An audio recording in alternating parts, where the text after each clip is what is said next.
jab, uppercut, leave you laid out on the floor. Try to duck and roll, hit and miss, now you counting stars. Should've practiced more, should've hit the mask, get out there more. Claim that you're the best. You gotta show me, son. Actions over words, baby boy. Is you real or what? Talking way too much, world come. Back sports, talking way too much, world come. Back sports, talking way too much, world come. Back sports,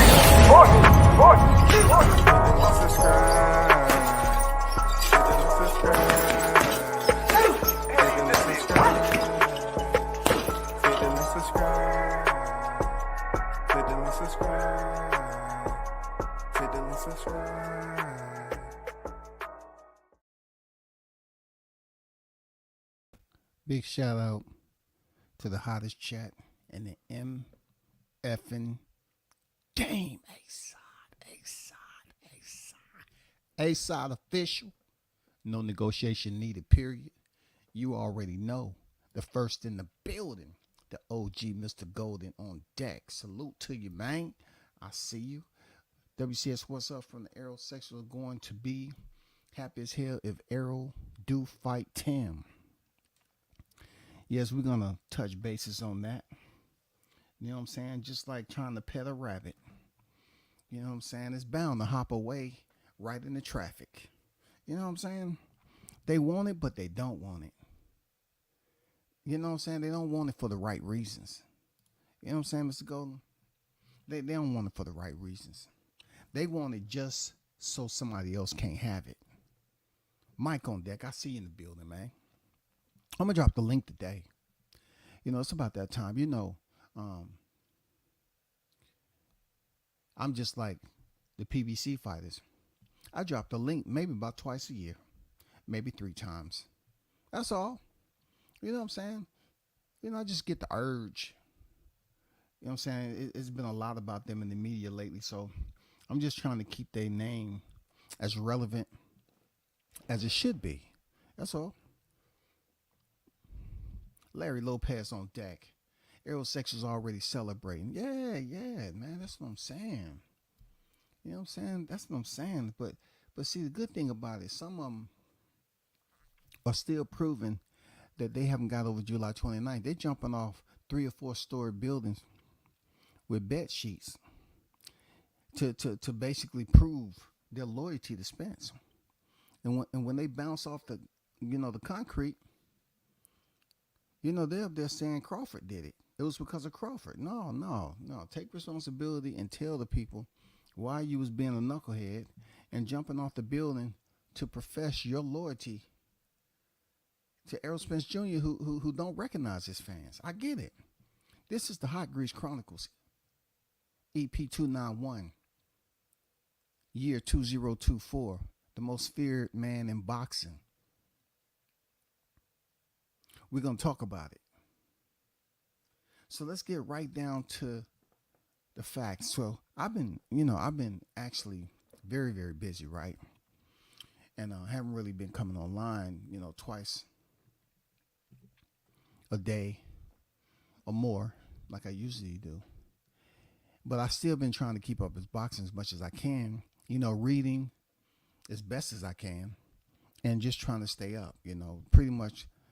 You get to a point where you can be in a conundrum staying too close to the YTC because everybody be talking about the same thing. But me, I was using my time wisely, y'all. I was up here building a duck pond. You know what I'm saying? I was building a duck pond, y'all. That's what I was doing. I said, what better time to spend knowing that all these ducks out here running from Crawford, why not build a place in an oasis that they can fly in and I can do an interview with them, and make them comfortable, hospitable. I mean, just give them the serenity that they're looking for while they're in their oasis. And that's what I've been building it from scratch, man. Dug this myself. You know what I'm saying? Loaded brick by brick. I really wanted to know what it's like to do something from the ground floor to help out a cause. And that's what I'm doing. I was building a duck pond, y'all. I think it's going to turn out. I didn't build it too deep. You know what I'm saying? Just enough to drown him. That's all. You know, maybe about a good 3 feet in the middle. About 3 feet in the middle. But just so I can get some solid, exclusive one-on-one interviews and have the ducks fly to me. You know what I'm saying? Throw some seeds out there, some breadcrumbs. You know what I'm saying? Get them comfortable. And have them try to explain why are we going through what we're going through again. As you probably remember, right? Back in the day when this fight was taking place in 2022, there was a lot being said. Terrence Crawford was sending tweets. You know, it's okay. Like I said, I've been ready since I came in this division. And all I've heard was excuses after excuses. Get a belt. You taking the easy road. I'm on the wrong side of the street. Why can't this in the contract and now fight next year? What's next? So pretty much what he was saying is that they wanted him to fight next year. So Crawford ain't never ducked no smoke just because he fought Avanesian in Omaha, Nebraska. It's just they was taking him through twists and turns and playing games. He was trying to get down to the business, and they wasn't trying to do it in a timely manner. You feel what I'm saying? They didn't want to do it in a timely manner. They wanted to go whining about, play with him, waste his time, and make it extremely frustrating. But it all paid off because the Crawford supporters, we stayed close. We stayed vigilant. You know what I'm saying? We was looking out over the plains like a group of meerkats. You know how they get down. Back erect. We was looking around. We was looking around because we knew them rats was out there. We knew it. Understand one thing.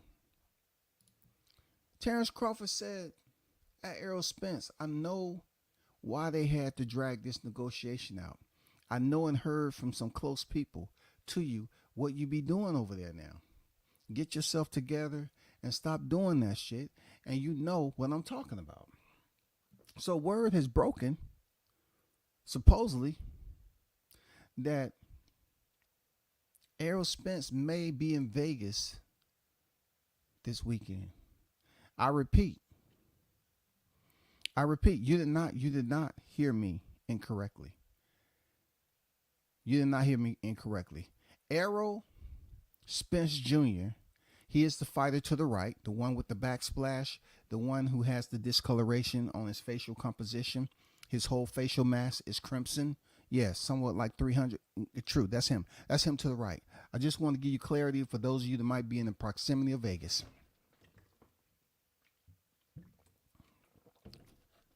He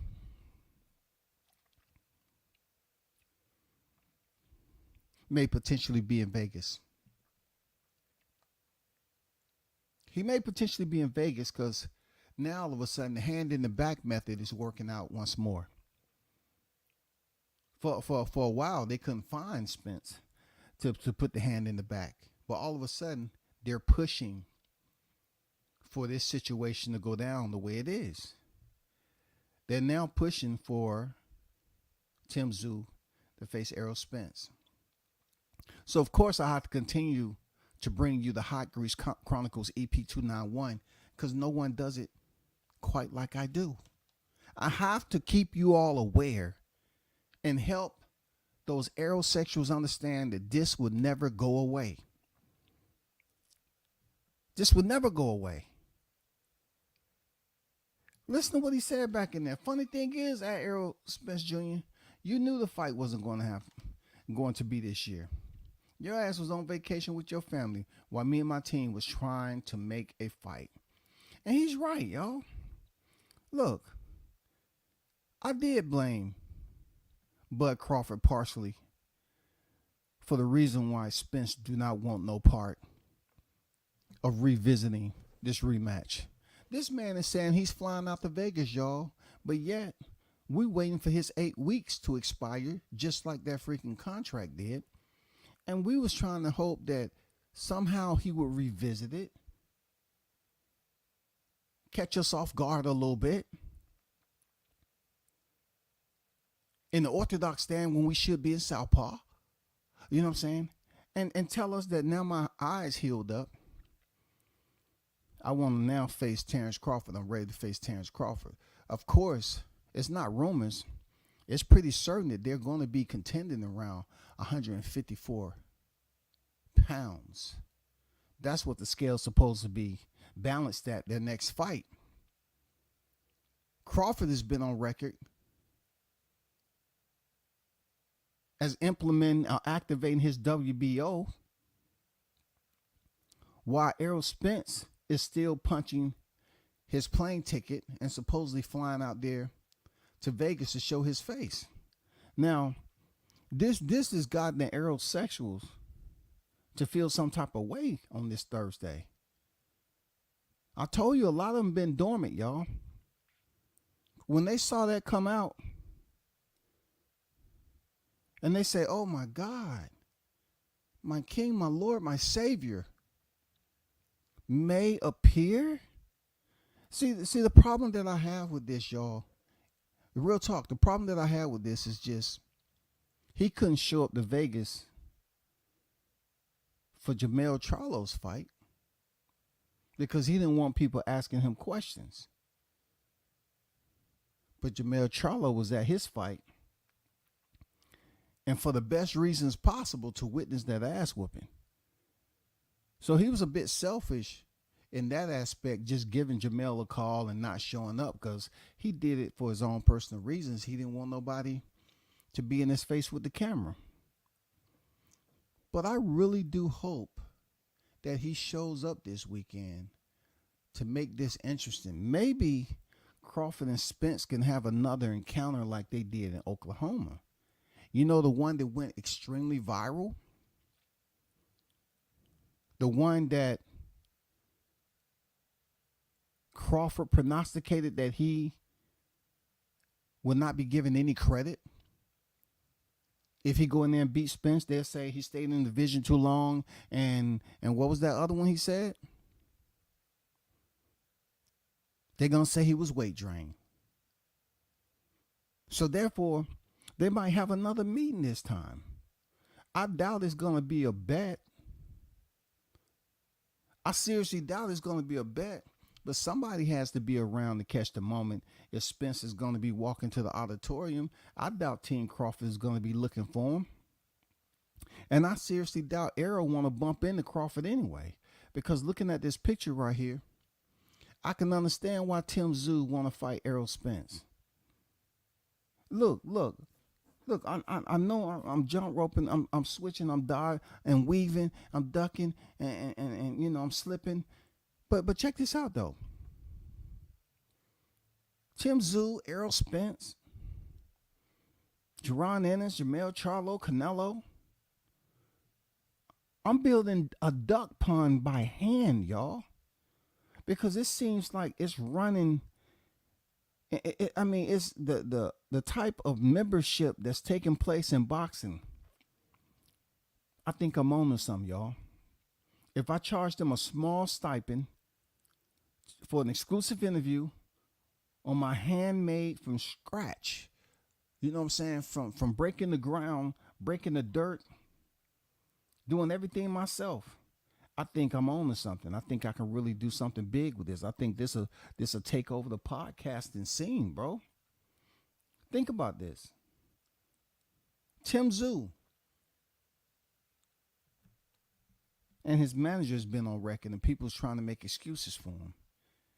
Looking at Crawford in this picture, I can understand why they would want to vacate the WBO title if they win and go another route. I get it. I get what they can feel that way, but I want you to listen to something. All right? I want y'all to listen to something. And I want you to be reminded, based off the picture you just seen, and also the reflection and the pictures that are circulating for months and months right now on July 29 T-Mobile Massacre. I want you to take a listen to this. And you can kind of put the ABCs together yourself. You know what I'm saying? You can understand why Tszyu is up here saying that he will fight Jaron Ennis 100%. Crawford 100%. Spence, 100%. But his manager up there talking about what again? Errol, Crawford, Canelo. That doesn't seem like a team that's trying to fight Crawford next. Let's get down to it because audio beats everything. And getting it done. From a managerial standpoint, is it better for that fight to be in Australia since Crawford defeated Horn there and he's known? Oh, look, I think Crawford's pretty much known everywhere. Actually, Crawford, let me strike that. Crawford didn't fight Horn over there. Horn No, fought he Pacquiao fought- over there. Horn fought Crawford in Nebraska. I'm sorry. That's correct. That's correct. But look, there's a definite opportunity to look at the Australian market. Tim's very, very high up in the pay-per-view numbers over there. But I don't know. It's not really. I'll have those discussions, but I'll let the promoters take the lead on that and see where they think it's best going to land, and then I'll come in and have a chat and make sure commercially it works. But it's a great fight. It's a very good fight, and we're equally as confident as we always are that Tim Tszyu can take care of Terence Crawford. They're equally as confident that Tim Tszyu can take care of Crawford. They're equally as confident that Tim Tszyu can take care of Crawford. But just like Jaron Ennis, he mentioned Stantionis. He mentioned Stantionis first. He mentioned Stantionis first when asked what would be the ideal fight that you would look for. He mentioned Stantionis first. Jennings is playing around, pretending like they want Crawford and they'll take care of Crawford. But just stay close. Pay attention now. The duck pond is almost finished. We understand he's pound for pound, and we understand he's an absolute great. Don't disrespect that in one bit, but our boy's a beast, and everybody. There's been 25 that have said they're not. Tim's not up to their level, and there's been 25 who've been sent home with a loss on their record. We've seen Ricky Hatton when he had his opportunity, and I know he's not from Australia. Just of a fish, so to speak, as to who might be willing to take that opportunity. It is Spence has always been in our business. Yeah, look, the Aussie fans are crazy, as are the UK fans. The UK fans have the population to support 30,000 travelling fans. I'm not sure we could ever get to that number. Even at Kostya's peak in the US, and we didn't get to anywhere near those numbers of travellers. But I do think that the other issue for Australia is a 15-hour flight, and it's a very expensive flight. So I'm not sure where that lands, boys, to be honest. I think if it was to be in the US, it'd have to be a Las Vegas fight. That's probably the key to getting the Aussies here, making it a holiday package and letting them come to Vegas and do that. But equally, if it was to come to Australia, it would be a stadium show and most likely a sellout in Australia.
speaking of stadium, we seen Tim recently say he wants the big fish, period.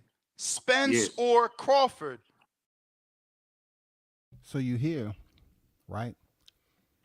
The reason why I went through him explaining where Tim is more conducive as a fighter, you know what I'm saying, making the most money, more fanfare, and of course him being Australian, over there in Aussie, they're definitely gonna support him and everything. And Glenn Jennings feels confident that they have a killer that can go in there and beat Crawford.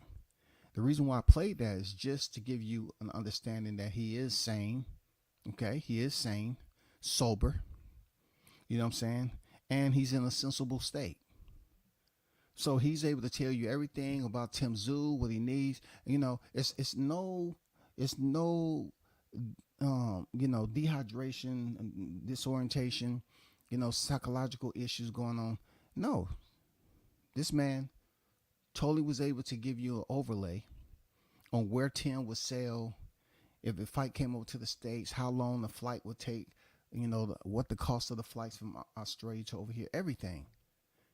Then Ness, it just, brought up that shotgun, you know? Yeah, look, the Aussie fans are crazy, as are the UK fans. The UK fans have the population to support, and it's a very expensive flight. Period. Yep. Has Earl Spence ever been offered? Period. Yep. Has And it's a very expensive flight. So I'm not sure where that lands, boys. To be honest, I think if it was to be in the US, it'd have to be a Las Vegas fight. That's probably the key to getting the Aussies here, making it a holiday package and letting them come to Vegas and do that. But equally, if it was to come to Australia, it would be a stadium show and most likely a sellout in Australia. Speaking of stadium, we seen Tim recently say he wants the big fish. Period. Spence Yes. or Crawford. Period. Yep. Has Earl Spence ever been offered? Yes, it has. In a discussion at a time where we were having a bit of a fish, so to speak, as to who might be willing to take that opportunity. Spence has always been in our business plan, guys. It's Errol's. Spence has always been in your business plan. Once again, boxing. You know how boxing just plays these roles, man. I swear to God, they don't have to look for extras, man. There's just too many on deck already. They can give you this reality series, man. They don't have to look for extras. Real talk. They say Spence has always been in the plan. Always. Always. But I will attest to this, that, Crawford activating his WBO is pretty much on Crawford saying that, I want to fight the winner and I'm going to do it the right way, unlike some people. But, Glenn Jennings is making it fully, without no debate. He's saying that the plan has always been Errol Spence. That's what the plan's been. I wonder, has the plan always been that way before or after the 29th? That's my biggest question. Spence for us was always the option that we wanted to take in the build-up prior to Terence Crawford coming in on this mandatory arrangement. So nothing to hide there. We've mentioned it a few times on Tim's. We had a little funny game with that little hit list we done, and it was Spence, Crawford, and Canelo in that order. Spence, Crawford, and Canelo. So I'm wondering why Crawford is before Canelo. Why? Because he's at a higher division? Okay, cool. X that out. Crawford. So in order, you just said earlier there, Mr. Jennings, that 25 has doubted Tszyu, and they all have failed because they came in there and they thought otherwise about Tszyu. That's what you said. You said they felt the way they did. They felt that they can beat Tszyu, but they all have failed. They all have failed. Now, you got Crawford. You said we would like to face, somewhat like a tune-up before facing your mandatory. That's how they're mandatory. Over in the U.S., we might call it mandatory, but mandatory, right? And I'm saying to myself, but what about the 25, though? You said the 25 have all came and went. You're at 154. Why? Like, why do you need to fight someone like Spence to get ready for Crawford when you've seen how Spence lost at 47 to Crawford? It's not adding up. It doesn't matter if you make joke about this or you make up a hit list. Nobody's buying this shit. Nobody's buying it, bro. You said 25 have tried, 25 has failed. It's not like you just moving up to 154 pounds. So therefore, you've been there for a good minute. You've been able to eat there. So when it comes to who you should fight, now that you got a title, it's always been Spence. It's been no secret. But all of a sudden, he's important. He's a priority to you all. Like I said, like he's a priority to you all, regardless of the way he looked July 29th at 147 pounds. Why did you have him as a fight that you want before Crawford when he wasn't even in your division? Why did you even want Spence in the list? Why would you even want Crawford? Oh, because Crawford activated his WBO. All of a sudden, you want to put obstacles up to try to maneuver. You know what I'm saying? Give it a little monster truck action. Put some heels and dips up in there. I don't know. I don't know why you would want to fight the guy who lost to Bud, who you're putting second. You want to go in there and say, okay, I'm a little bit sketchy on Crawford, even though he's a little guy moving up to the division, but I'm going to fight the more bigger guy that's been not dropping weight from 185, 90 pounds down to 147 to make weight. I want to fight the guy who's been in a car accident, who has his eye problems, you know what I'm saying, and all that, who Crawford went in there and basically transformed his whole appearance, gave him a facelift, at the T-Mobile Arena. So you want to fight that before you fight your mandatory cap. That's cap. Order. Yes, it's definitely been discussed. Nothing further at this stage because obviously we've got other commitments and you can't get too far ahead of yourself. But certainly the fishing net's been thrown out there and Tim wants the big fish, that's for sure. He say the fishing net has been thrown out there and Tim Tszyu wants the big fish for sure. So that's all you need to hear, people. Tim Tszyu truly don't want Crawford. And that's why I have calluses on my hand right now. You know what I'm saying? And you're going to, oh man, you're going to love the sign that I put up there to welcome them from their flight. It's going to be a hot grease sign. See, I'm not filling up the duck pond with just, the natural liquid that you would think, like the most enriched water that's possibly, because I know they're going to be thirsty on that flight. I know these ducks are going to be thirsty. You think that I'm going to give them the most enriched alkaline water filling up that man-made pond for this exclusive interview? Yeah, it's going to look like liquid until you start to descend. You know what I'm saying? It's going to look healthy, rich, and then your eyesight, not until you get within range, you're going to understand that that shit going to start bubbling. You know what I'm saying? Because I don't put a temperature gauge in there, and I'm able to control the temperature. You're going to understand when you land in there, you automatically start to cook. It's not going to be fun. You know what I'm saying? This pond is going to be hot grease. You know what I'm saying? I'm going to fill it up with hot grease, man, because there's too many ducks. The only way to start to downsize these ducks is cook them. That's the only way to reduce the numbers. Cook them. That's what a duck is, right? Food. It seems to be a lot of that walking around here. Tszyu, one of them. Now, I never had the Outback duck, but it's always good to have a different type of dish. You know what I'm saying? I don't have to do much work. They fly in, they land in that hot grease, and automatically start cooking. You know, it's too late for them to try to fly away. It's done. Legs already cooked. I think it's important to give back to the community. It's important to try to police the YTC and boxing, you know what I'm saying, as one.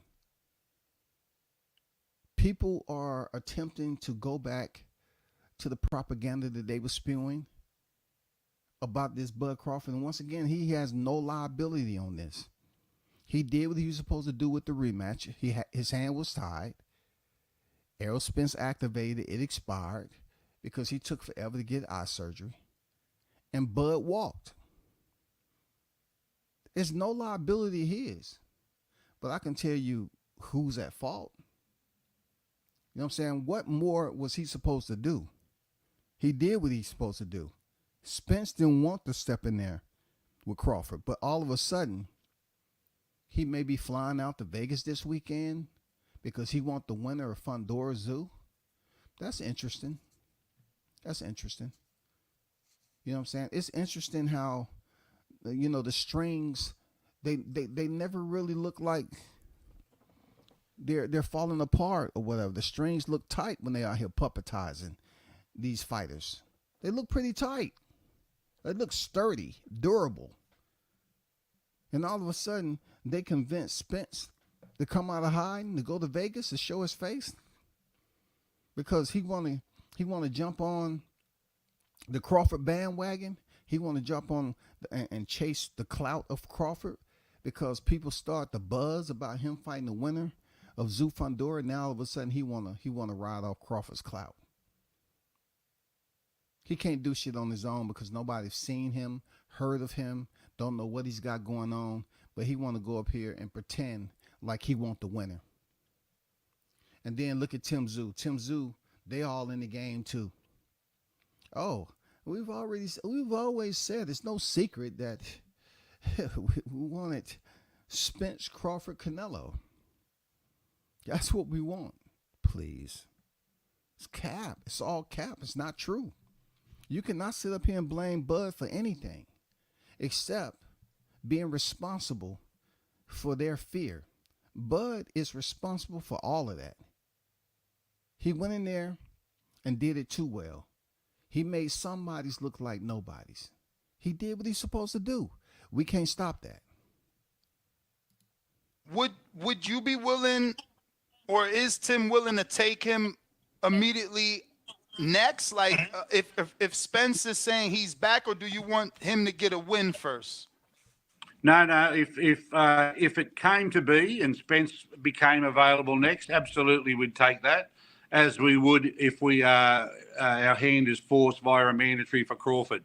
At the end of the day, one thing a little different about how we do business versus a lot of others is that we don't hide from opportunities. Tim, as you've seen, we average 3 or 4 fights a year.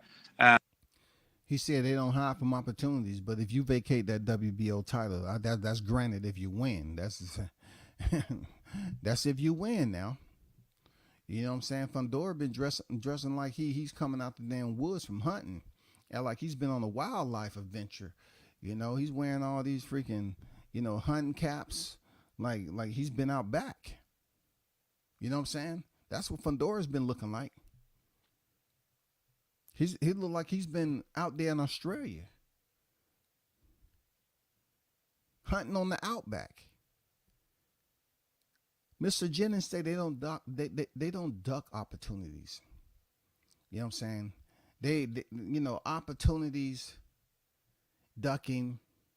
If you win this fight and vacate the WBO, you just duck the opportunity. The fact that you want to fight Spence and Crawford is activating a title that you would have. Crawford is activating. He has the golden ticket. And you will reject that by relinquishing your connection relinquishing your possession that you just earned by winning those titles in the ring. You will resign ownership of that WBO title just so you won't fight Crawford. That's a duck. And at this level, that's not really a normal, especially for you guys in the United States, whose fighters tend to be have a fight and disappear for quite some time before they resurface. We don't do that. We stay busy. Tszyu, at the end of every fight, has a week's holiday, and he goes there, and all I get photos of him training in the gym. So I think Spence, if the Spence card gets dealt, absolutely you'll see Tszyu Spence. If the Crawford card gets dealt, absolutely you'll see Tszyu v Crawford. They're the two big names that we want, and they're the two big fights that we will pursue.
Is it safe to say that Spence is higher on the agenda because he's part of the PBC family, where Crawford, it's been recently announced that his one fight deal with the rematch with Spence is already expired and he's a free agent? Oh, yes and no. I mean, there's a great relationship with PBC, and yes, Spence is one of the big guns. So that's very easy to make, and I also believe that Terence Crawford will be easy to make, to be honest, because the discussions with Crawford's people have all been very, very positive. They want the fight. They've been interested in Tszyu now for about 6 months. So. And I know Terence finds it a little difficult sometimes to get fights because he doesn't have that platform and he doesn't have that promotional arrangement around. But look, we're in a great position, hey, from my point of view, to have these options and to know that we can reach out and touch them and make them happen. It's a great management position to be in. So I'm pretty pragmatic about it, fellas, to be honest. I know that they are both amazing fights. I know commercially they're both going to be very good for all concerned. And I know that for Tszyu, it's the challenge that makes him get out of bed. The big fish is where he's at, and he probably deserves the opportunity because he's doing the business and he's as active as they can be, and that's just who he is. The big fish is where it's at. It's all about EJ. You know what I'm saying? Like, it's all about EJ, man. You know, when I was growing up, you know, that number one ribbon to me said number one. and no one cared about anything else. So when you asked about a fighter and this name or her name doesn't pop up as the first, that means they're not your priority. They may be somewhere in the routine once you get around to them that they're not your priority yet. And that's what I'm getting from Mr. Jennings. Like, yeah, they're talking as if they want to fight Crawford somewhere in the line up, but then when it turns around and it's the natural response, who you want to fight next, and do you believe that this would be something that's automatic, and he is pretty solid on Tim Tszyu on the big fish. I can understand that there's so many areas of concern about facing the fragile Spence. You know what I'm saying? That Crawford did to him, to attribute to what he went through with horrific car accident and everything he's been suffering residually, to get into the ring July 29th and face his detriment the way he did. I can understand that Tim Tszyu and his people feel like it'll be good to get an Errol Spence at 154, especially his first fight in a long time at 154 pounds, because he moonlighted there for a little bit with fights that was above 147. So their ultimate request is to fight Errol Spence. And I hear him talk about deserve and, they have options. I don't hear people talk about that with Bud. It's amazing how he can have all these medals and achievements. But I don't hear people talking about, well, I've said it, but I'm just saying, I don't hear people talking about what he deserves. You ever hear that? Do you ever hear somebody say what Crawford deserves based off what he's been able to accomplish? This what he deserves? I don't hear it. I don't hear that at all. I don't hear them talking about what he deserves. I don't hear that. It's wild. I just don't hear that. But you get somebody, Tim Tszyu, Australia, give him an accent, and then they come in here talking about what he deserves. He has options. He has options, y'all. If he's able to pick up the 2 belts, he has options. But Crawford can go through the 147-pound division with 1 belt, stopping everybody he's faced.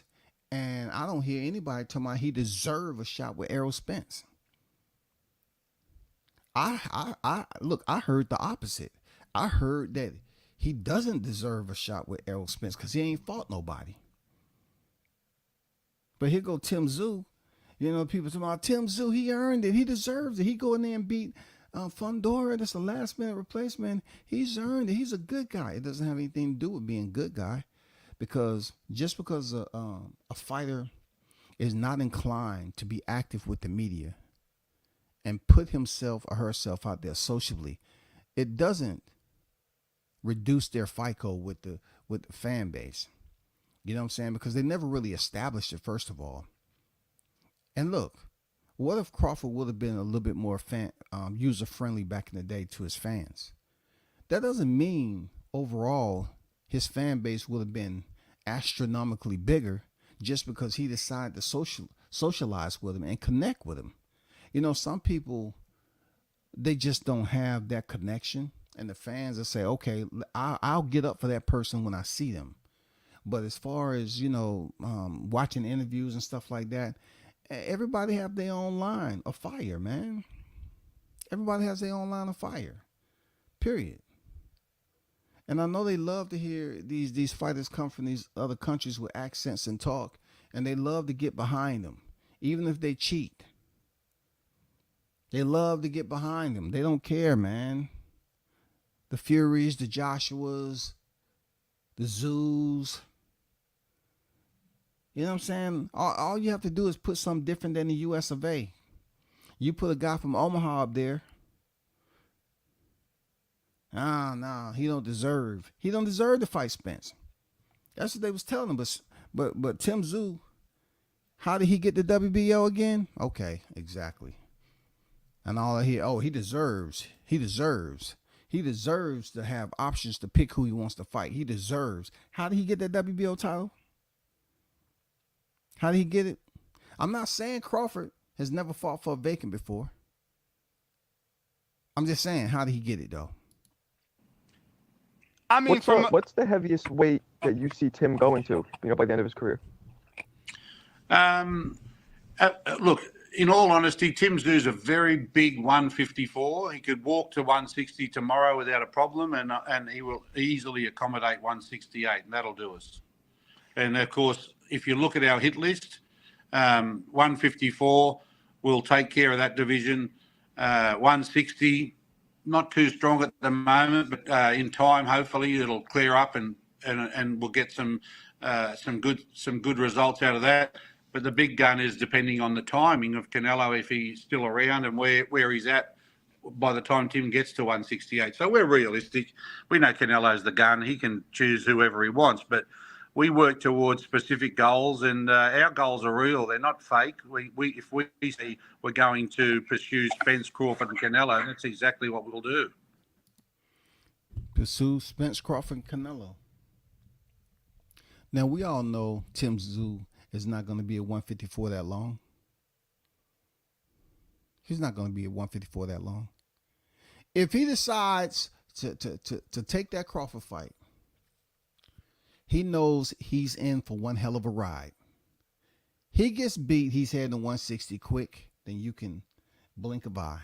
Because he's set up here and he's had some solid fights at 154. So why should he hang around? You know what I'm saying? I mean, I'm pretty sure he's looking for a payday. And once again, they're up here trying to say that Errol Spence is going to get him more money than Crawford. You know, and the guy that Bud destroyed, he's going to allow Tim Tszyu to make the most money he's ever made. Possibly. I mean, if somebody's used to get $10 and they finally get $20, I mean, that's the most money they ever had. You know what I'm saying? That he may be right.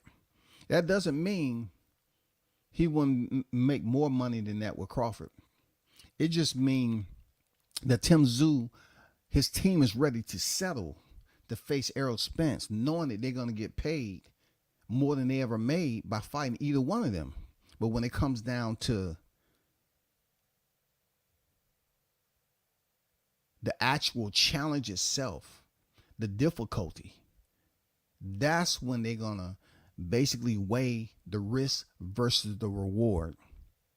You know what I'm saying? That's when they're going to say, okay, let's do the same exact thing that everybody else is trying to do. You know what I'm saying? They was trying to go after, Errol Spence. Jaron Ennis. They wanted to go after Errol Spence for a reason. Tim Tszyu, they want to go after Errol Spence for a reason. Why? Because they see him as food right now. I'm not saying EJ didn't fight when he was in there with Bud. He did. Dude showed mad heart. But they see him as food right now, man. He's moving up to a higher division. Tim Tszyu, and he does have a fighter in front of him this weekend. We don't know how that's going to work. I've been pretty accurate with these kind of fights, right? Like when Crawford fought David Avanesian, I said Igis Kavalauskas stopped him in 6. It ain't going past 6. Crawford is not going to allow that to happen. He stops him in 6.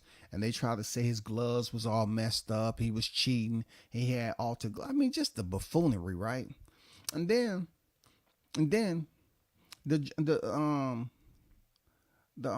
what's his name?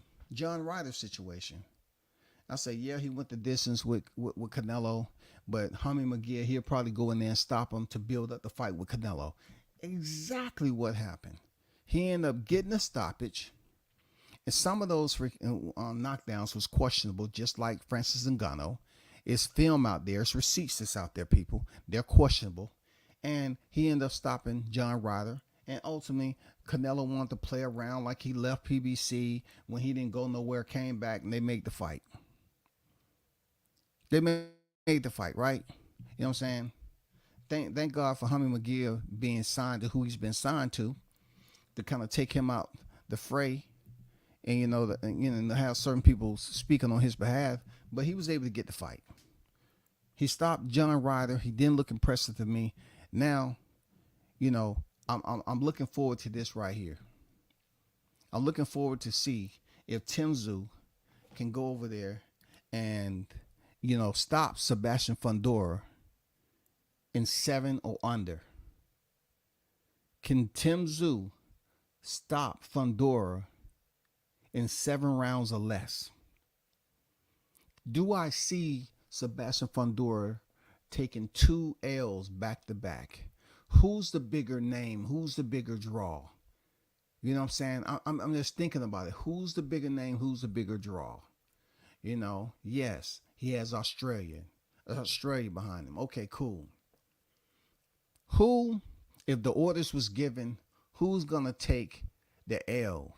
Tszyu is undefeated, but moving forward, who would better benefit from the victory when it comes to boxing business? Who? Would it be Tszyu or Sebastian Fundora? Would they actually send Sebastian in there to take a second straight loss? I don't know, man, because when Sebastian Fundora was the mandatory, he was right there in line, and Jamel Charlo was, kicking rocks, and they wasn't even thinking about giving Fundora a shot. And they kept on feeding him fighters until he got stopped by Mendoza. So Tszyu goes in there and stops Fundora. That's if it works out 7 or under. It's the orders.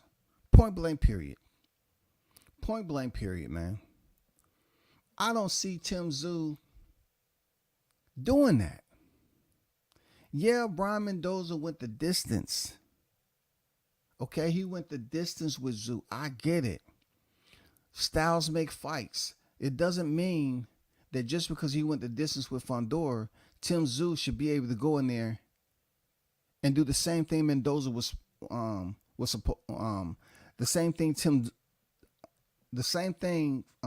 Mendoza was able to do to Sebastian Fundora. That doesn't guarantee that. But if it happens, I'm talking about referee stoppage. It's been a lot of hocus pocus in boxing lately, bro. Rolly Romero is back on deck. We already know that. We already know the history of that, bro.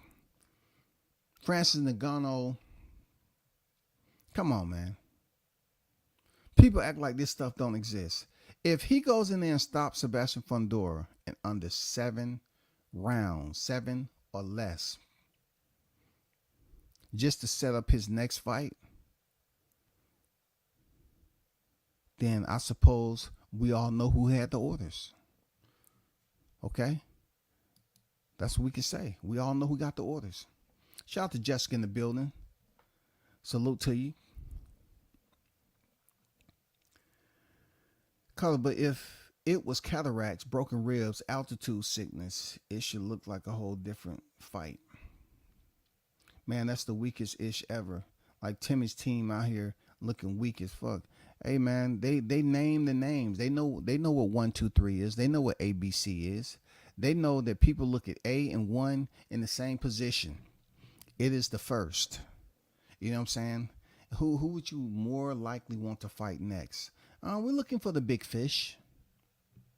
Well, Crawford already wore a net to the ring. He had him on his trunks and he had him on his shoes. So they're saying that they want Errol Spence on their calendar to fight when Tszyu has already had several fights at 154 pounds already. Why do you need that fight before Crawford? You shouldn't. Crawford's moving up. He's moving up. Think about this. I'm about to drop some on you. Why is it imperative that Tszyu gets a fight before Crawford, but yet Errol Spence is unwilling to take a fight at his debut at 154 pounds? Crawford is not talking about taking a fight at 154 pounds before stepping in with Tszyu. Neither one of these fighters is giving the impression to me that they need to take a fight before they step in there with Tszyu. They're moving up in weight. They're not talking that talk. But already Tszyu, who is a campaigning champion at 154, selects to say him and his manager that he needs to take a fight. You know what I'm saying? He needs to take a fight. He'll rather go the big fish route before facing his mandatory. So all because Crawford activated his WBO, now they want to go off protocol. We need to face somebody before facing our mandatory. Come on, bro. That's some bullshit, man. Shout out to Dan in the building. WCS salute, and shout out to the hottest chat. Salute to you, brother. I'll see you on deck. One love, man. So it was just to save face, knee deep down. He didn't want that rematch, hence the silence for months. Then surgery out of the blue. Talk to him, Carlos, man. You know, talk to him, man. Swing them blades, man. Shing, shing. You know what I'm saying? Swing the blades, man. Converse with them with blade talk. I bet Diddy James spoke perfect English when it came to his money. Man, you ain't lying, right? I lost hella respect for Spence. He's looking bad out here. Well, hey, check this out. He may potentially show his face in Vegas this weekend. You know what I'm saying? He may potentially do that. You know, will the camera pick him up? I'm pretty sure the cameras would love to spy him. It depends on where he's going to be at. He might come in there looking like Pooh Shiesty. You don't even know that's him. He might be mask on, cap on, shades on. You don't know who he is. You know, unless somebody hear him talking. Hey, man, so-and-so sound like Errol. I couldn't pick up what he was saying, but that sound like...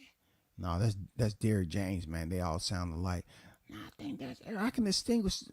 You know, the punch drunk language, man. I can distinguish. I think that's him, dog. For real, in that shiesty. You know, he got that shiesty on. You know what I'm saying? That might be him, for real.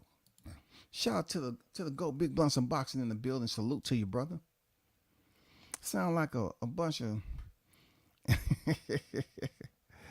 Man, what's going on? What's in the water, man? Jessica coming here. Throwing bricks all over the place, man. She must have went by the duck pond. You know what I'm saying? And say, you know what? I'm tired of them motherfuckers too, and start cracking heads, man.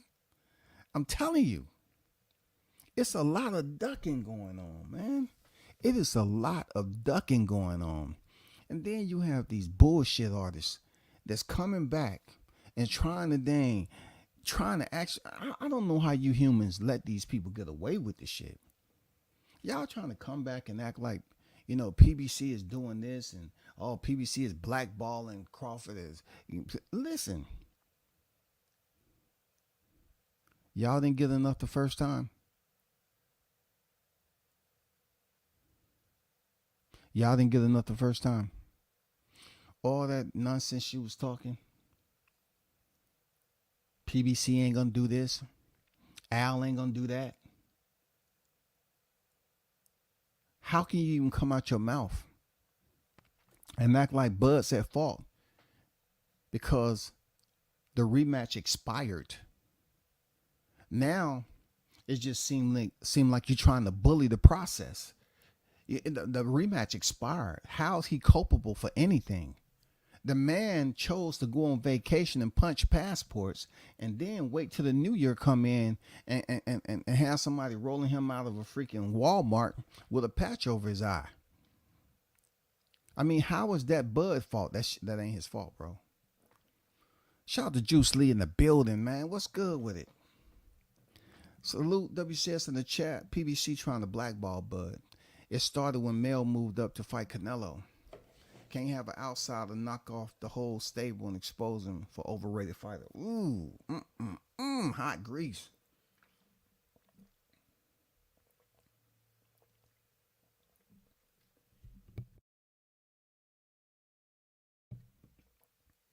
Hot grease right there. Hot grease. But see, we knew that by him knocking off their premier fighter. The face of PBC. You know what I'm saying? The face of PBC, Bud Crawford knocked him off. If Errol Spence would have won that fight, man, come on. Come on, stop the madness. If EJ would have won that fight, y'all, this whole climate, you want to talk about climate change? This whole climate would have been different, y'all.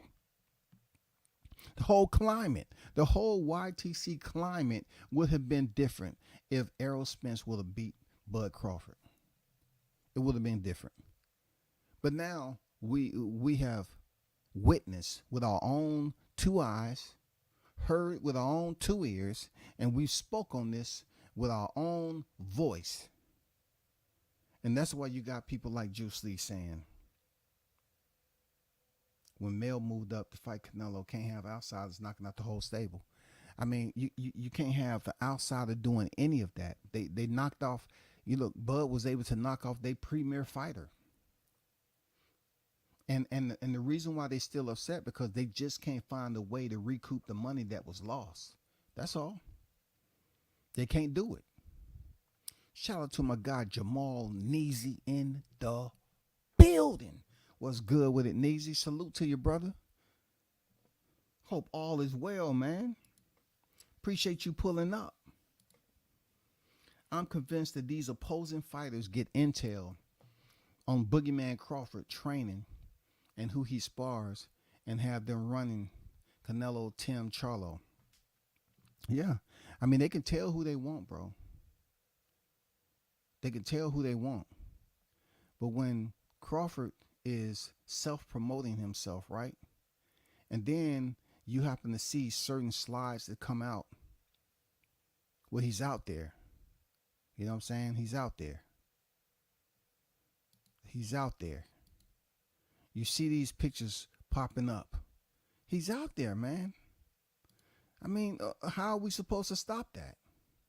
Then not to mention, right, that Rick Glacier at one point in time said those aerosexual groupies, more popular known as aerosexuals, are a very weird bunch. Forget about the little yellow bus. Most of them should be institutionalized. And you think what I said? Come on, man. What have I been saying? I said they was the worst fan base in boxing, man. They let that man sit up here and do what the heck he wanted to do, and they wanted to still act like, oh man, Crawford, he's living a fighter's lifestyle. He's doing everything right. But no, we're gonna treat him like he's doing everything wrong. We don't like the guy just based off his appearance. We don't like the guy. He don't have a personality. He don't like talking to the media. He's from Omaha, Nebraska. We don't like the guy. But yet, they was up here praising the villain, y'all. Spence go out here and have the worst car accident, and they praising the villain. Praising the villain, man, based on popularity. He comes back and beat Yordenis Ugas. Nobody's talking about weight drain. Nobody's talking about he can't fight. They're talking about, no, he's going to beat the brakes off Crawford. Crawford's too small. Crawford ain't fought nobody like him on his resume. The whole chorus, we heard it. We heard the chorus before, man. Juice said, Buns, if I'm Bud, I'm getting in the ring and putting an end to all the games. Spence activated the rematch knowing he wasn't going to fight, so that Bud couldn't activate his WBO Mando sooner. PBC Greasy. You make a good point. I kind of mentioned too, Juice, that I felt like Spence was working with Team Ennis too. Because even though Team Ennis is not officially signed to PBC, they do, moonlight a little bit over there, and they do have loyalty to them over there. I said that Spence, delayed the process, of his surgery, all knowing that the IBF was going to submit that paperwork, and there's no way that Bud could have met their request because he was locked into a rematch with Spence. But then when that took place, then guess what? The fight was off because, Spence had this bogus eye surgery and the rematch had expired. So I think that Spence could have been absolutely working in alliance so that could happen. Just so Ennis can get that belt, just so they can send that letter over to Team Crawford, knowing that he couldn't meet or concur with going into negotiations with Boots, it's just like I put up here. This is why I put this shit up here. Look. This is why I put this tweet up here, right? Is this one? Let me see. No. I know why they had to drag these negotiations out. I know her. That's not it. It's this one right here. He said, funny thing is, Errol Spence, you knew the fight wasn't going to be this year. So this is pretty much reflecting this same tweet of them playing games and dragging stuff out. The reason why they was dragging this other fight that they thought and had these people up here talking like it was going to happen in 2022 was because of money issues, budget. They couldn't make that fight in 22. They wanted the fight to be in 2023, and Crawford wanted to fight in 22. So he walked away from negotiation following BOK Prime. But now, they locked him in for a rematch, and they couldn't even meet that obligation. But the aerosexuals refused to speak on that. They couldn't even meet that. Once they had Crawford locked in place, they still got partially what they wanted. You have to look at it in that perspective. They underhandedly, they got the job done, man. It was clever. It was sneaky. They got the job done. They snatched the IBF title, knowing damn well if the information or the paperwork was sent to Bud Crawford, there's no way he could check the box and oblige going into negotiations with Ennis. So they stripped him of the title. That's what they wanted. And then all of a sudden, Errol, he's out. It was nobody's fault but Errol Spence, man. He waited till the last minute to go over there and have some bogus surgery. NYT on deck. What's good? Damn, nobody wants any smoke with TC. It's crazy. Hey, man, we're trying to get to the bottom. That's why I'm building a duck pond, and I got the hot grease in there. It looks like straight up blue, crystal clear water from a certain distance. And then we start your descent. It's too late. That's all I'm saying. They start their descent and they want to land on it. It's too late. I don't believe Spence ever had cataracts post-fight. Report asked if he had any problems with his vision. And he said no. Now he's tussling with Diddy James over money. Hey. And man, once again, another good point by Juice. He's tussling with Diddy James over money. But he ain't tussling about them cataracts. Which one is it? You had a performance. Check this out, because Juice bring up a very good point. You're sitting up here having money issues with James, but you said the reason why you was getting hit with them hooks and jabs was because of your cataracts.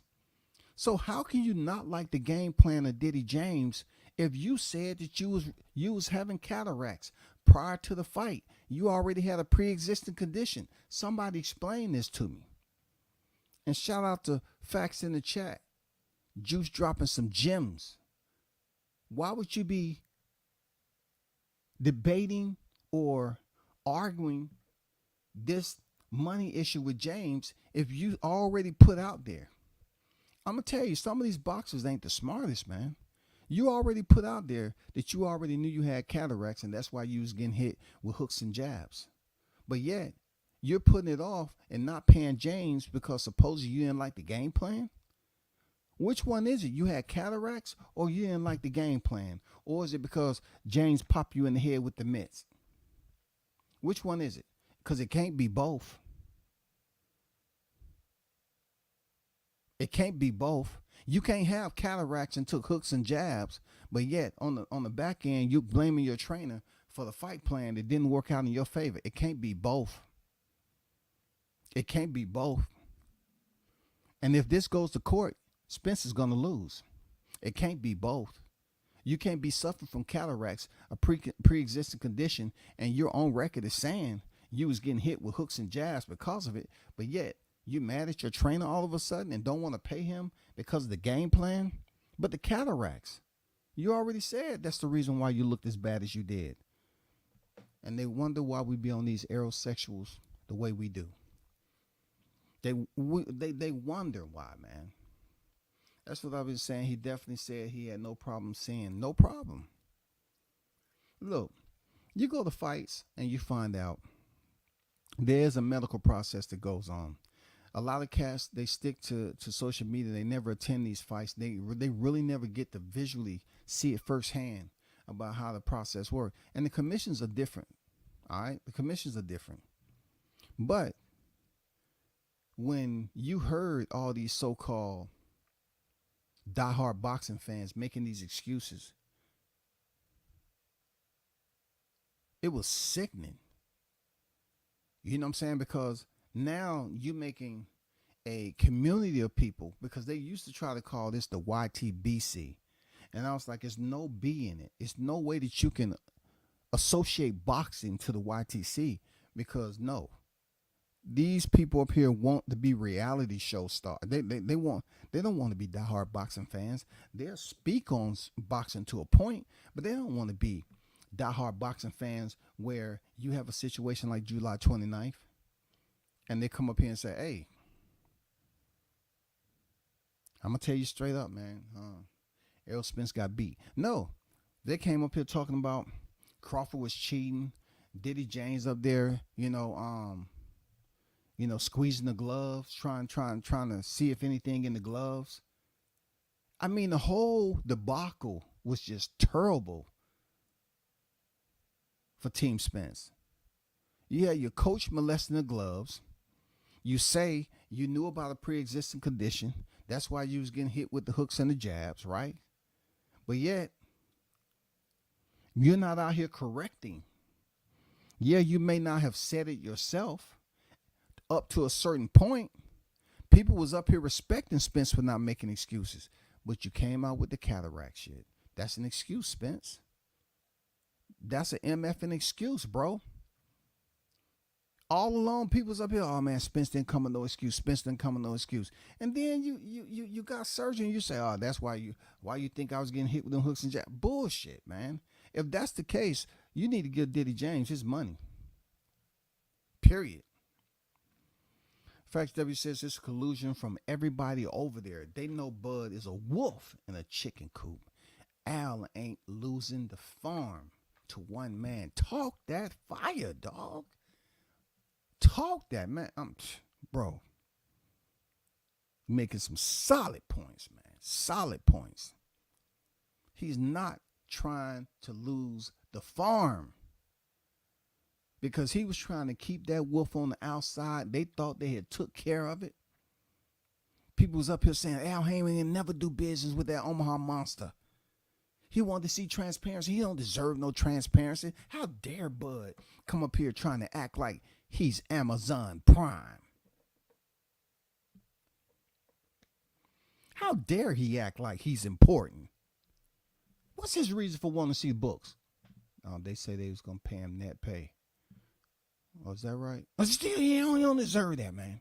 I don't care if he is getting paid never. He don't deserve that. So you think if somebody telling you you're not getting gross, you're not getting paid off the gross, you're getting paid off the net, you don't need to see where the money's going. You don't need to really make some verifications. And you know how people say they check the books so they won't get audited and owe millions of dollars. You don't think he should? No, you don't do it, man. It ain't your responsibility. I think they ain't gonna give Bud no freaking credit, bro. None. That man was trying his best to work without a promoter. Went over there with his team, showing the initiative, taking the leadership role, man, setting the example. You know what I'm saying? It's just like back in the day when Roy wanted to do it without a promotion. And he kind of motivated other fighters to attempt to do it. And people was criticizing Roy to a point, but he ended up, benefiting very well off that. With this, Crawford tried his hand at what he did, and he still is flying solo. He signed to a 2-fight. The 2-fight with the rematch clause. He was locked into that. But guess who couldn't guess who couldn't live up to their end of the bargain? The same people who's making it difficult for Bud. The only thing they wanted Spence to do was go in there and win. He couldn't do it. He couldn't do it. Facts, they frauds and been frauds. They trying to stop greatness. Hey man, spit that fire in that hot grease and it's gonna bubble and pop and it's gonna be blisters on their ass, man. That's why I'm building that duck pond, man. When they fly their ass down there, they start to cook immediately. Immediately. You know what I'm saying?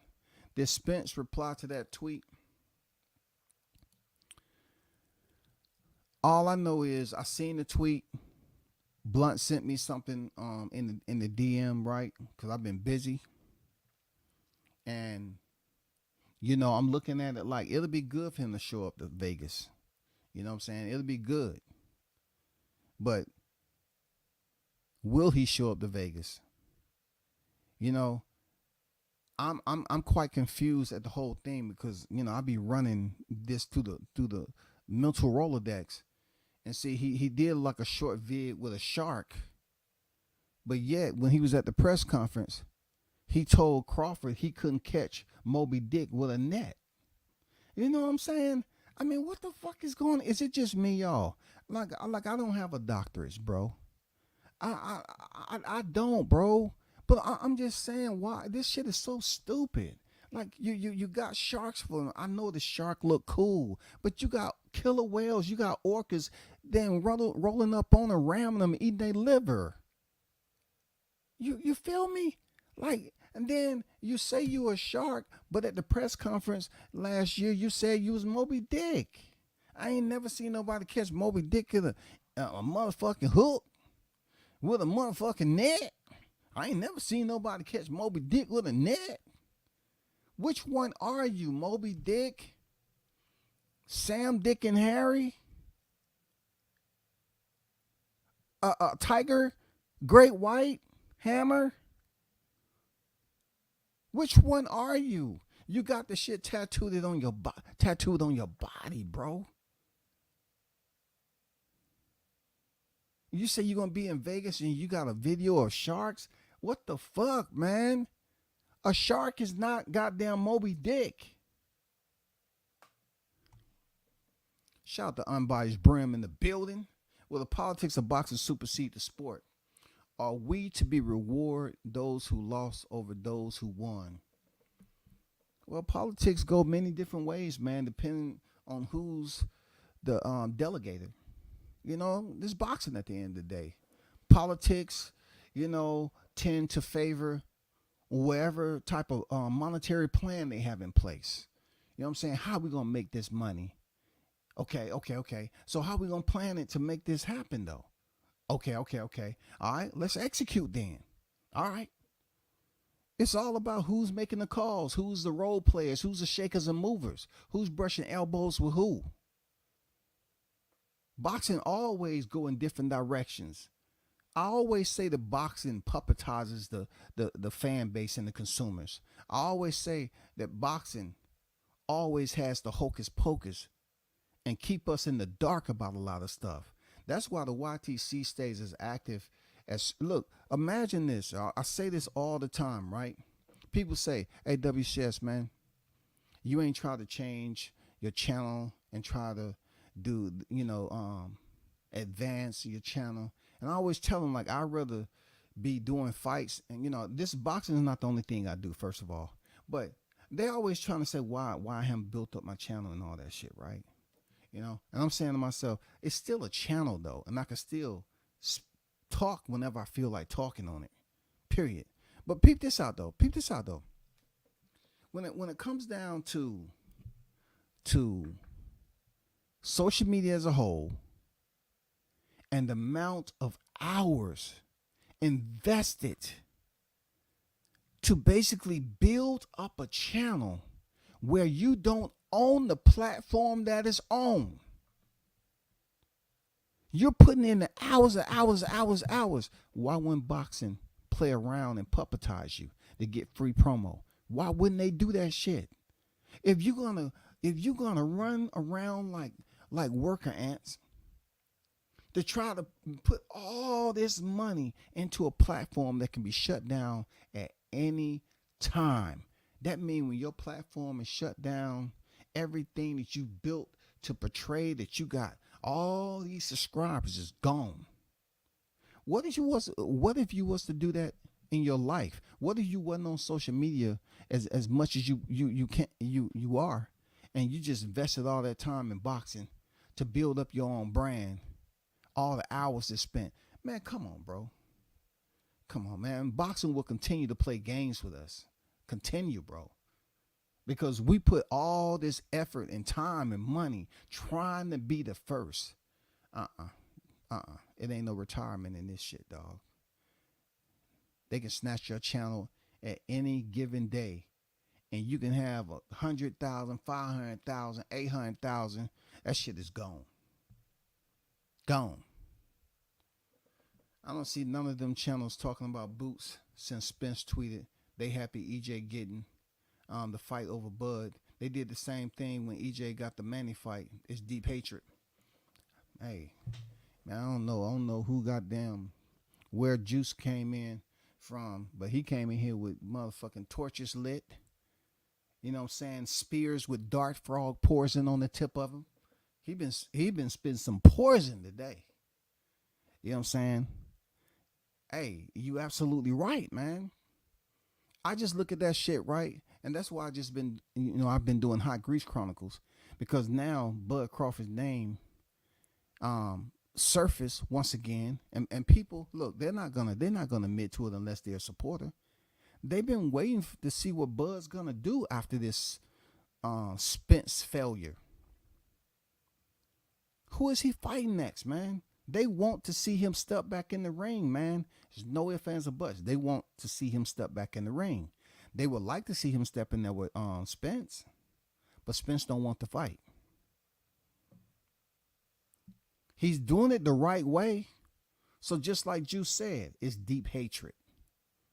It's deep MF and hatred, bro. If this man is doing everything he right, he ain't drinking, smoking, and he's staying in the gym, he's staying focused and all that. He's ready. If the phone rang, he's halfway there already because he's been in shape.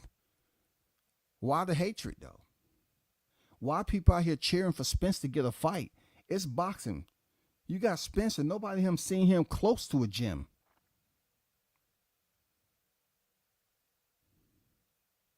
They haven't even seen him taking a picture next to a gym with his head down looking at the ground.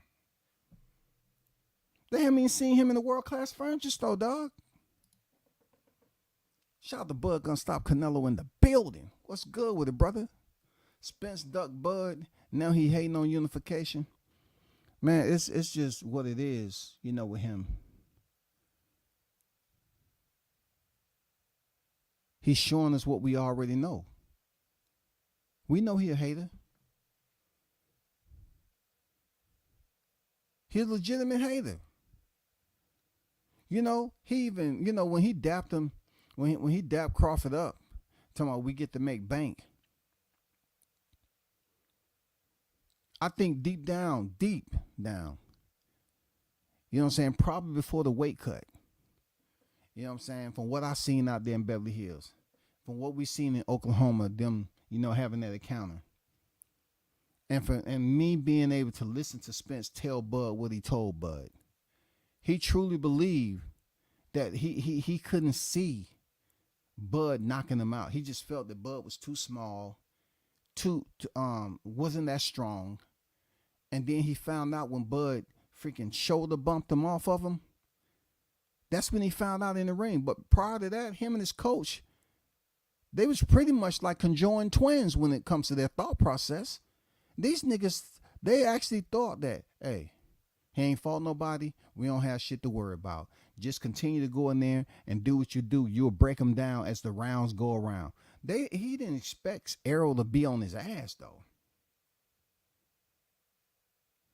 They like Siamese twins, dog, when they come to thinking. You got one that don't watch film. The other one don't care to watch film.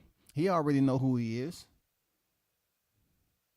They just gonna go in there and train when they train. Go through the same process. Every time somebody asks him, he ain't talk. The first time they ruffle the crowd or rattle the crowd is when Spence said, "You ain't fought nobody, man. Come on, man. Come on. You ain't fought nobody." And that was it. People started saying, "Oh, there it is. There it is. Spence told him he ain't fought nobody." Spence might have thought and believed that he ain't fought nobody, and he had very little to worry about until Crawford gave him that shoulder bump. I think it was like in the first round, and he bumped Spence back. I think right then and there, at that moment, Spence knew he had fucked up. You can't call yourself the big fish anymore. I think he can now, Jessica. I think he can call himself the big fish. You know what I'm saying? Because what's a minnow to another minnow? Just think about it. Amongst humans, right? What if you was born before another human? You might just be a little bit taller than that human. You're not that much older. You might be a little bit taller. That don't mean you're stronger. You know what I'm saying? I mean, this fish may be, somewhat like one that's in a jar. A fish that's in a pet shop. This man told us at the presser that you can't catch Moby Dick in a net or a hook. You stupid. You can't do that. But yet he have fish tatted on his body. He confused, man. I see killer whales. I see them orcas fucking sharks up. Fucking them up, hunting them down and eating their liver. Fucking them up. Tell me when you seen a shark fucking up a goddamn orca. Tell me.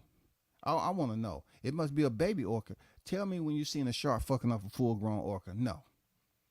First of all, if he hadn't look, I'm just gonna put it out there. He got it right when you talk about sharks. Sharks do some dumb shit. Orcas are very, very smart, so he can't get orcas, tatted on his body because I guess it ain't gonna look cool. But there's some very smart hunters. Very smart hunters. But Moby Dick, come on, man, stop it. Come on, bro. It's fitting Arrow posted a beat down shark. Hey, man, let him continue to post them fish, man. Because, the way our bellies were full from that fish fry, he's probably feeling some type of way about that too. Everybody over here, talking about how good that fish fry was. It was the best. When you have a freaking a holiday celebration like that, July 29th, they should make that the T-Mobile Massacre holiday. You know what I'm saying? Everybody should be able to get off work on July 29th and the restaurant should serve nothing but seafood. Period.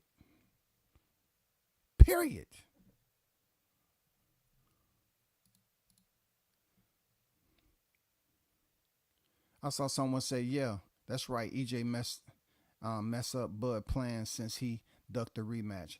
Man, you gotta shake your head at these idiots. You gotta shake your head at these idiots. They ain't real boxing fans. I'm telling you. Some of these cats have been up here for a long time. They just don't want to do what's right. They don't want to hear what's right. They want to be lied to. You know what I'm saying? They want to be a part of the dysfunctionality. They don't want to be treated correctly. They don't want to be treated right. They want to be treated bad, bro.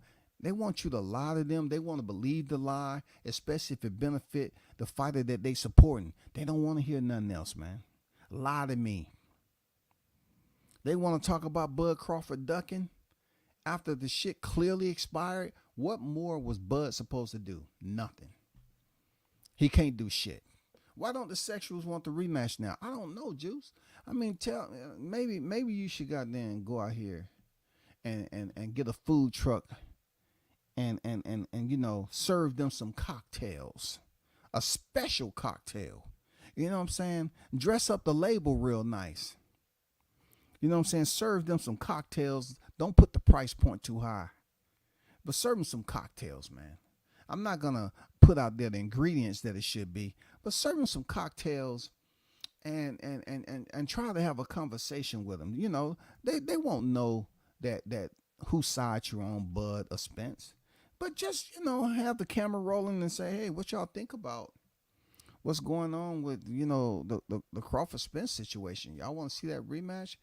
Man, I would go into detail about that bullshit, but I'm just not feeling right, man. Just not feeling right, man. I just feel like, man, I'm still hurt from Errol. Errol got beat up so bad the 29th. Yeah, you put that mind altering. Hey, you had them sipping on the truth. You give them the truth serum juice. You know what I'm saying? You give them the truth serum, and all the truth is gonna come out. I tried my best to support this nigga, man. He failed me so bad. Oh man, I lost so much money. I tried my best to support this bum ass nigga. Oh, they gonna come out. Feed him. Hey, give him a sip of that truth serum, man.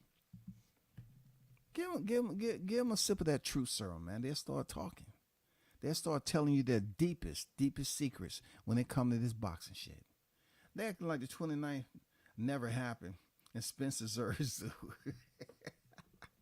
Mass hysteria is the only explanation for the shit I've been seeing. Nah, man. Hey, go on Facebook, man. It's even worse.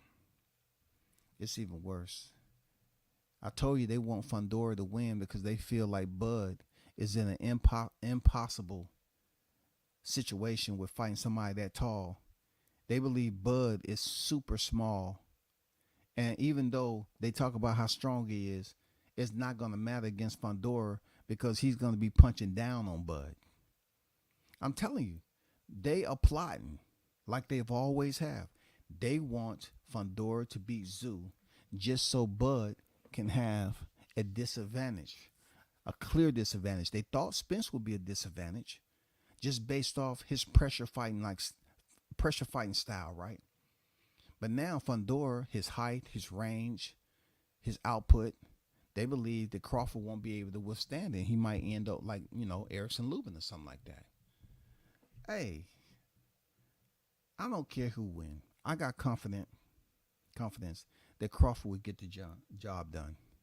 If y'all want him to go up there and become the first Paul Bunyan, the black Paul Bunyan from Omaha, Nebraska, y'all want him to go in there and chop down Sebastian Fundora, go right ahead. Keep on talking your shit, man. For real. Go ahead. Shout out to my guy Haynes Legacy in the building. What's good with it, Haynes on deck? Salute to you and the fam, man. Hope all is well on your end, bro. You know what I'm saying? Bud has a longer reach than Fundora. I know Fundora has an 80-inch reach, man. I don't think Crawford has an 80-inch reach. I'm not saying you're lying. You might be right. Because Crawford does have them. Hey, they always say Crawford can stand straight up and scratch his knees. Oh, man. Shit, boy. Let me double check right quick, man. Because it's been facts in the chat all evening, dog. No, Crawford has a 74-inch reach, man. I knew it was something up with that now. It ain't no way possible, man. Like, Fundora has them freaking stretch arms. Crawford's reach is 74 inches to Fundora's 80-inch. And Crawford is 5'8" to Sebastian Fundora's 6'5.5", 6'6". You know what I'm saying? You know? Hey, man.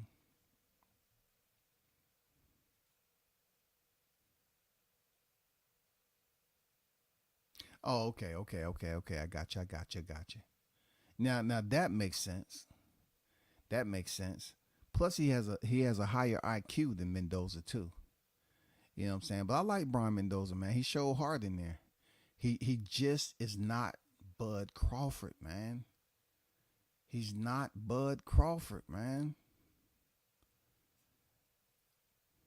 You know what I'm saying? Shout out to Bud Gonna Stop Canelo, man. Dropping a gem. You know what I'm saying? Brian Mendoza's freaking reach was 70 inches and Bud Crawford's reach is 74 inches. You know what I'm saying? So he has a longer reach than Mendoza, who was able to knock out Fundora. Now, how that would play when you factor in the IQ of Terrence Crawford versus the IQ of Mendoza? A lot. A lot. You know what I'm saying? I mean, you're talking about the Fundora who wanted to come down there and fight Spence. He said, I'll come down there and fight Spence. Now, I wouldn't want to see that at 47 because he damn near you can see his heart beating. You know, he's like his skin is draped on a skeleton. It's almost like every time I see Fundora, it's like going to science class. What we doing today? Are we going to look at the human anatomy on the skeletal composition? We're going to go from head to toe, and we're going to just really comb through the whole skeletal system. But he looks real, though. It looks like he's bleed. I know. We wanted to make it as real as possible. He's actually a fighter.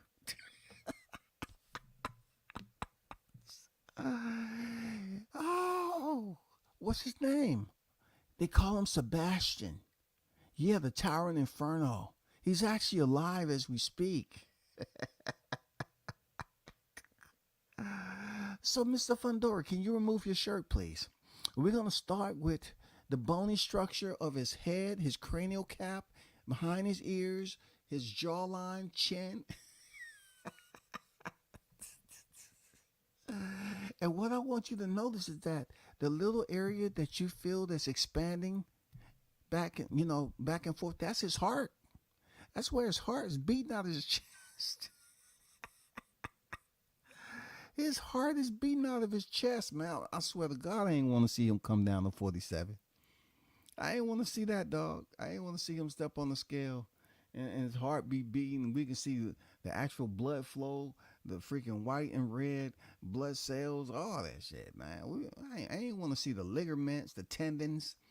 I ain't want to see all that, man. I didn't want to see it, man. I didn't want to see it, bro. I'm serious. I didn't want to see it. No doubt about it. I didn't want to see it. Filet-O-Fish free at McDonald's every July 29th. For real. They should have a national holiday, man. It's warranted. But hey, to the Bud supporters, man, y'all continue to keep them, in that green light. Help them understand, it's knowledge out here for them. You know what I'm saying? We're going to give them the knowledge. We're going to get active. You know what I'm saying? When it comes to what they believe. They don't even have the right. Check this out. They don't even have the right to attempt to come back from underground. You know what I'm saying? To basically return after leaving that man the way you did.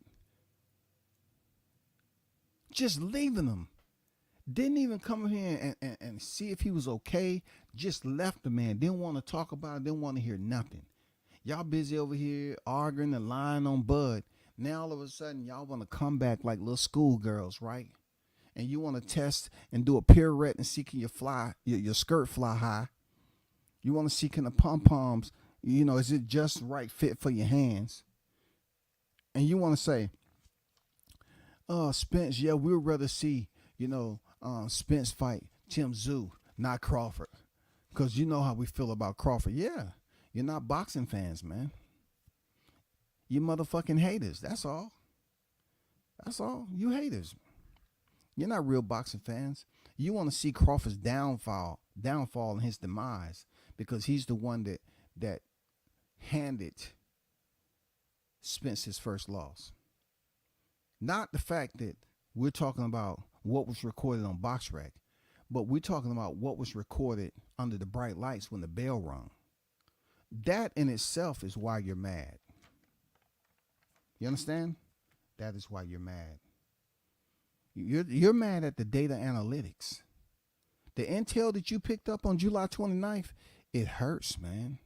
You're trying to get Amazon to give you a neural link so they can goddamn erase that memory. But they just don't want to put it on you right now because you're reckless. You got aerosexuals up there trying to get neural links any which way impossible to erase. They want their past to be erased. They want to start off fresh. They want to come into the YTC and talk about this subject and be like, I hear what you're saying, but this seems so familiar to me. I just can't put my hand on it. just can't put my finger on it. Have I been here before? Damn. They want that feeling, y'all. They want it to be deja vu every day. They want to forget about this. You know what I'm saying? They want to go into this Crawford Spence topic fresh, naive. I swear to God, man. This shit is crazy, bro. This shit is crazy, man. Bruce Gas, Boxing Jazz, some more. Salute, OG. How you feeling, man? I see you on deck. But let me get up here. I might be back on a little later, but y'all continue to understand that Hot Grease Chronicles will always be up and running, and I'll always continue to address these aerosexuals, the worst boxing fan base ever in the sport. The worst. The worst. They didn't support that man leading up to the fight. They was busy talking about Crawford. Then during the fight, they left him abandoned, still talking about Crawford. And now they talking about Crawford again as if Spence is up here trying to upset or ruin Crawford's chances of earning another divisional title. See, that's what happened when you get individuals that didn't learn the first time. He beat Spence so bad in front of you all, you cried your eyes out, and now you want to return and trying to act like, oh, I'm a Spence fan again. No, we don't want to see that. We don't want to see that congregation anymore. We don't want to see that. We don't want to see your pathetic return to try to advocate for Spence. And the only way that you can do it is say, what, Crawford, I'm glad he's blackballing Crawford. I'm glad he ain't getting a shot. Well, it's 2 vacant titles at 154 now.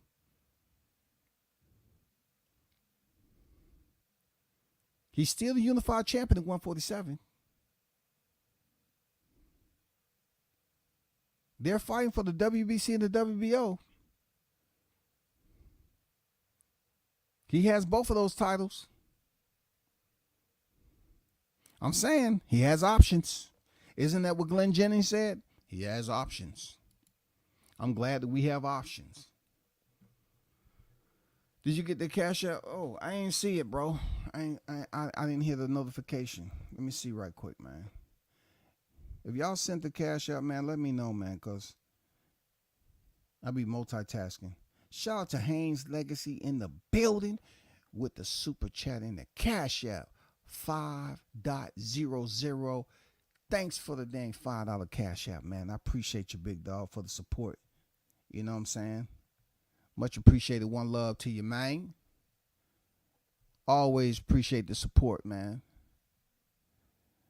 See, my channel been demonetized for a minute, man. I don't even put my cash app up there like that. The ones who got it, they support. You know what I'm saying? I'm just saying. I appreciate my supporters. I ain't trying to hit you over the head with a mallet and say, man, come on, man. We trying to build up early, man. We trying to build up early in the year, man. I need a goddamn cash app. Refresh the chat. Refresh the cash app. Refresh the chat. You know what I'm saying? I'm not up here, you know what I'm saying, hitting y'all over the head with that every day. But I will drop this hot grease on you and splash a cup of it, you know, especially when I see an aerosexual in the building. You know what I'm saying? And look, if you are a former aerosexual, like I have told people before, you're still on the ban list. You know what I'm saying? There's no way that you can become a member of a Crawford supporter. They may have a outreach group that you can join to get you prepared. The outreach group, you must have a minimum of 10 years attendance, perfect attendance in that outreach group for you to become a Crawford supporter. Because we've seen how content creators who was, you know, first they were supporting Crawford, then they were supporting Errol Spence, and then they stayed over there with Errol Spence before the fight, and they believed that he was going to do such incredible work, incredible boxing skills, and it just didn't work out that way. And then they tried to get a running start and jump back over the fence and found out it wasn't that easy anymore. The perimeter was secured. I'm just letting it be known. The perimeter is secured. You cannot think you're running for the border and jumping back over the fence. No, you need to go to the outreach program for a minimum of 10 years, perfect attendance, and then we may consider accepting your membership back. By that time, it's not even going to be about Crawford anymore. You know what I'm saying? It's going to be about whether we can trust you to be a boxing fan, period. The clock is ticking. We're going to know everything we need to know post-fight Saturday. Yes, sir. We're going to be back. We're going to be back. I'm looking forward. And I want to give a shout out to Rolly, man. Rolly's been on his, man, I'm telling you, Rolly's been on his what's the best word to use? He been on his shit basically with this promo and how he been shit talking Eastside Cruz. I'm telling you, it's way different than when he came out with Tank, man. I just hope he's able to deliver. He said it's going to be an easy fight. I hope Rolly is able to deliver, man. Like, he's really been, man, some of the shit he was doing, like he got this necklace made with this chihuahua with Eastside Cruz's face on it. It's hilarious, man. It's a funny looking pennant. But he's been having some solid one-liners. He said it's going to be an easy fight. I really hope that Rolly goes in here and able to exploit the one-dimensional Cruz. Cruz does fight the same way all the time. You know what I'm saying? He has compact defense, but then he does the same thing all the time. He loads up all the time. Power shot after power shot after power shot after power shot. And I know people are going to look at Rolly as his skills being deficient, but look at Eastside Cruz. It ain't like he's this freaking barn burner when it comes to overall technical skills. He just has an engine, a respectable engine, and he can keep going and going and going. I ain't lying. I like Eastside Cruz, bro. Like, that dude is like a debt collector, bro, when he's in there. But Rolly's gonna have to step up, man. The way he looked in there against Ismael Barroso, oh my God.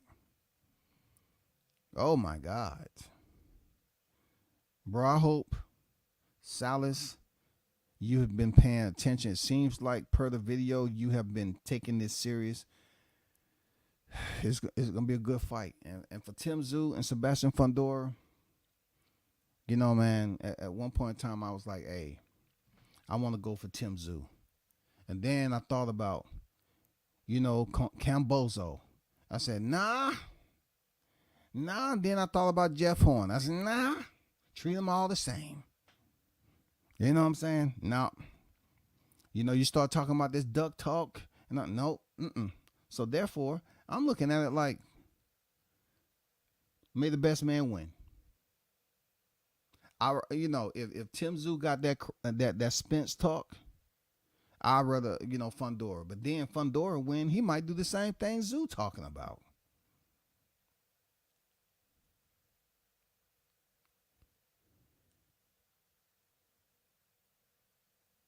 It's all about the head of the snake.